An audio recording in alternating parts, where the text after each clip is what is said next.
this is Rustin with Metalholic Magazine, and I'm with Kirk Windstein of Crowbar, Down, and Kingdom of Sorrow. How you doing, brother? Oh, doing pretty good, man. On tour right now. We're in Greensboro, North Carolina tonight. Just kind of getting a little bit more back to normal. Been kind of sick the last few days. It's kind of damn chest cold thing that's going around, but, it's part of it, bro. Other than that, doing great. That's what happens when you get to be our age.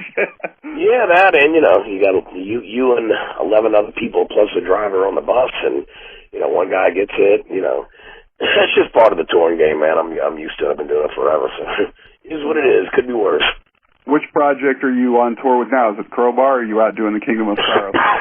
No, it's Crowbar right now. We're on the Metal Alliance tour with Helmet, St. Vitus, Crowbar, Catalessa, Red Fang, Howl, and Atlas Moth. So it's a great bill. Nice. Just kind of getting rolled. I think tonight's show 6 of the tour. So we're just kind of getting everything grooving. It's a lot, a lot of bands, but we're sharing a lot of the back line and whatnot. But it's starting to run a lot smoother now. So everything's been good. First off, one of the things I wanted to ask you about, because it's in the news right now, you having spent most of your adult life in the NOLA metal scene, and you've been through Katrina and everything there. Does what's going on in Japan hit closer to home for you than most other people?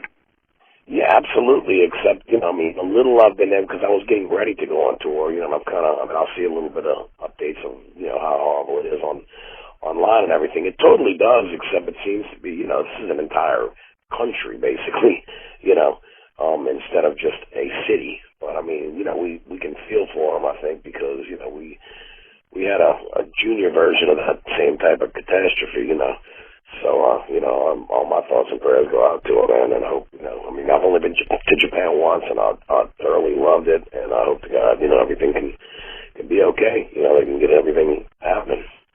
Well, I want to talk about, obviously, the new Crowbar album. Before we get to that, just some fun stuff. I always wondered with you, how does a boy from Middlesex end up at the forefront of the NOLA metal scene? Well, I'm from Middlesex, but that's because my mother and father are from New Orleans. My mother was born right outside New Orleans, and my dad was born and lived his whole life in New Orleans. But he was in the Air Force, so it wasn't like I had British parents or one British, parent or whatever. I was just born in Middlesex and in England over there on the Air Force base, and I was back in the States, I think in San Antonio, by the time I was like a year old. So obviously I don't remember any of it. And then back to New Orleans by the time I was 3. So that's all I remember, Gotcha. Is New Orleans. But it is kind of weird, But and it's cool, and then at the same time it kind of, I really loved the UK, and I guess in a subconscious kind of weird way, I feel a special place in my heart for it, because I know my parents lived over there a couple of years, and that's where I was conceived and born. So I enjoy touring over there. An odd little tidbit of kinship and whatnot. Absolutely. Now, you and I are the same age. I grew up on Kiss. Paul was my hero. I believe Ace was yours. Am I wrong? Yeah, Ace was mine. You're not wrong. Okay, so, and as a matter of fact, I think I read when you did your 15 Things People Don't Know About Kirk Windstein for Metal Sucks, I think it was, you said if it weren't for Ace, you probably wouldn't even be playing guitar. That's true. I actually started out, believe it or not, I really don't have any theory, I don't know any theory really anywhere, very little. But I did start out taking piano lessons because Elton John's Greatest Hits Volume 1 was like my first album that I had. I had a bunch of 45s, That was my first full-length record. I think it came out in like 73 or something like that. And I started taking piano lessons, and I got pissed because they wanted to teach me correct from the beginning, and I was like, I want to play honky, the honky cat, or I want to play Goodbye Yellow Brick Road or something, and they're like, no, you don't understand. It doesn't work that way, And I didn't realize how far I would have to go, so I got pissed on the piano and quit.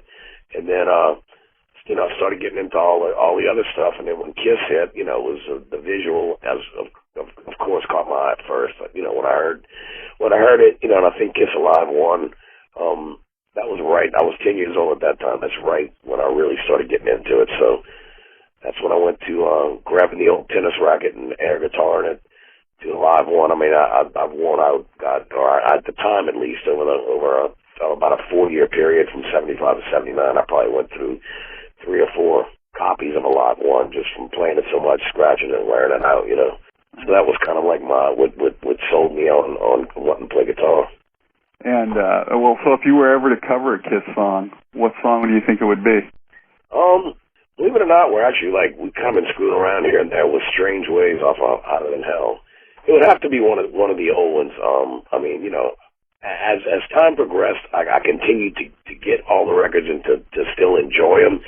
But when I go back and revisit, you know, a record like Hotter Than Hell, and you know, the first 3 records really, you know, I mean, it's like I think that they're really underrated in the sense that, you know, everybody forgot how badass, you know, stuff like 100,000 Years and Watching You and Parasite, you know, and how heavy it was, really. I mean, it had balls. It was heavy. It was different. It was original, you know. It was, you know, I mean, all that stuff is they can say all they want about, you know, the Dynasty era disco stuff and the glitz and glamour and the lunch boxes and the whole 9 yards, but you can't deny that there was a point from, you know, those first 3 records, man, and including Kiss Alive 1, and even, you know, Destroyer, obviously, even, you know, it just kind of, you know, they got a little more popish as they got more popular, you know, which I guess is kind of go hand in hand, but, you know, you can't take away, you know, you can make fun of them now for having a replacement Ace and replacement Peter and whatnot, but, you know, you can't take away, man, that they knew what the hell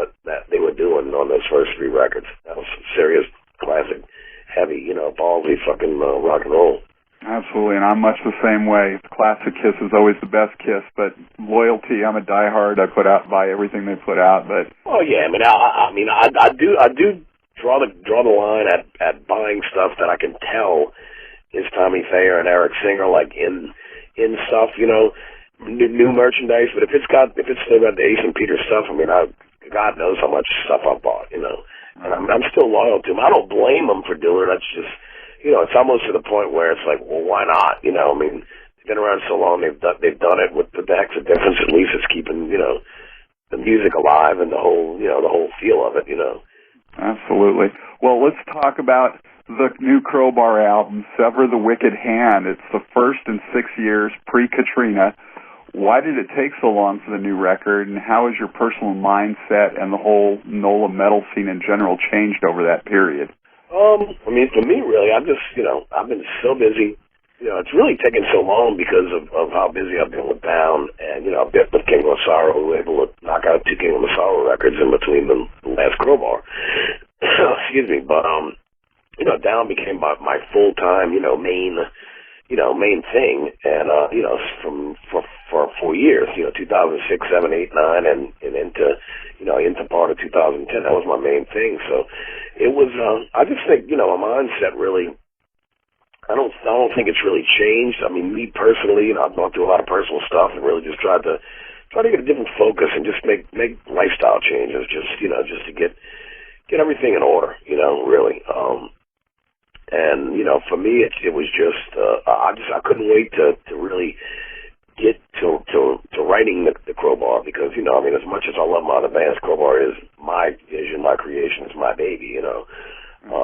So, you know, when it came time to do it, I just, you know, we all spent a lot of time. I mean, you know, I do most of the writing and everything, but we all,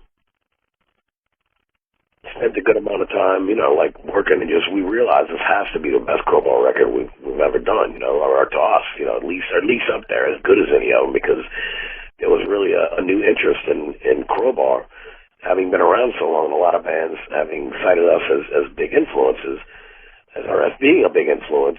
You know, we felt it was of the utmost importance that we make a crushing record, you know. Right.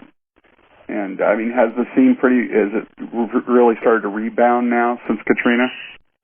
Yeah, it has. I mean, most of the, you know, one good thing, you know, thank God, was, if there is any, you know, silver lining in any of this, is really the whole French Quarter really did not get any damage whatsoever, which is the historical music section.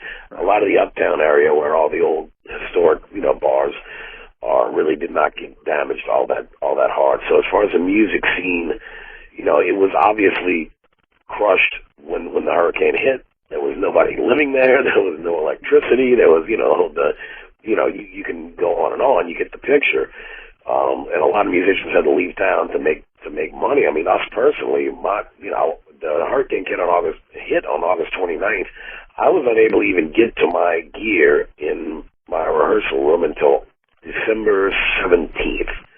The National Guard had it all locked down and guarded. They let us go in and make sure it was our stuff, had the show ID, and they had to get in touch with the person that rented the rehearsal, because they had like 30 rooms at it.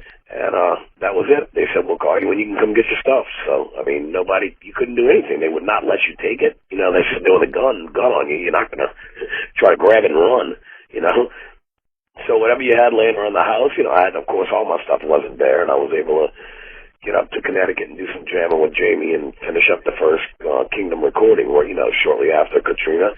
But, I mean, I had to go, everybody had to find other ways to make a living. I ended up doing electrical work, setting up FEMA trailers for people that were, whose houses had been totally destroyed. I did that for a couple of months, like 4 months or something, until I could fit in. Finally, we were able to get in there, and we kind of got down rolling, But the scene's really come a long way. The city's come a long way.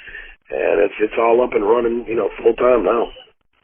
Well, so even though it was sort of a backhand thing, but it was almost like a cleansing for the whole area, and that kind of brings us around to sever the wicked hand, which refers to cutting yourself off from your addictions and those things that are detrimental to your physical and mental health. And I know you're in AA now. Sort of like that's been your cleansing. That's been your inner Katrina, if you will. Are you going through a rebirth or cleansing of sorts? Yeah, but it's also, like now, I did attend AA right off the bat. I just said, look, enough is enough. I've got to make. To me, it's more of a lifestyle, a complete lifestyle change. It's diet, it's exercise, it's no drugs, drinking, whatever. It's like just trying, just realizing that I'll be 46 on April 14th, and it's like, hey, I got a beautiful daughter that just turned 8. I got a beautiful fiance now, and I got 3 great bands. It's like I got a lot to live for. I really wanted to it's more of a complete lifestyle change for me. It's not so much like I'm the poster boy for sobriety. I just got sick and tired of being sick and tired, and spending all my money and just not being a productive person. You're so much more productive.